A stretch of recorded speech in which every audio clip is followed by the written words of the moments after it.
उधमपुर में स्थित मानतलाई एक अत्यंत पवित्र और धार्मिक स्थल है, जिसके बारे में कई पौराणिक मान्यताएं हैं। देवी पार्वती का जन्म और विवाह।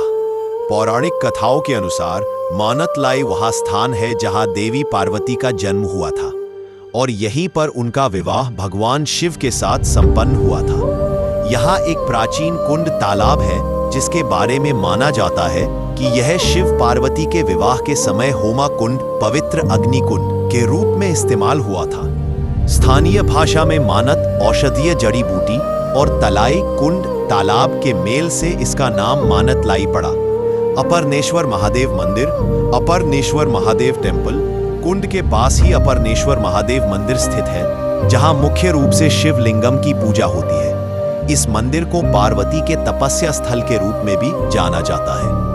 बारात के अवशेष। एक और मान्यता यह है कि शादी के दौरान भगवान शिव की बारात में शामिल देवताओं और गणों ने आसपास के पहाड़ों पर डेरा डाला था।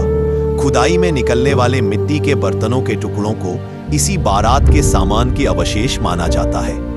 योग केंद्र। आधुनिक इतिहास में मानतलाई स्वामी धीरेन्द्र ब्रह्मचारी के योग केंद्र इंटरनेशनल योगा सेंटर के लिए भी प्रसिद्ध रहा है, जिसका अब एक आधुनिक स्वास्थ्य, कल्याण और योग केंद्र के रूप में विकास किया जा रहा है, जिससे यह एक प्रमुख पर्यटन स्थल बन रहा है।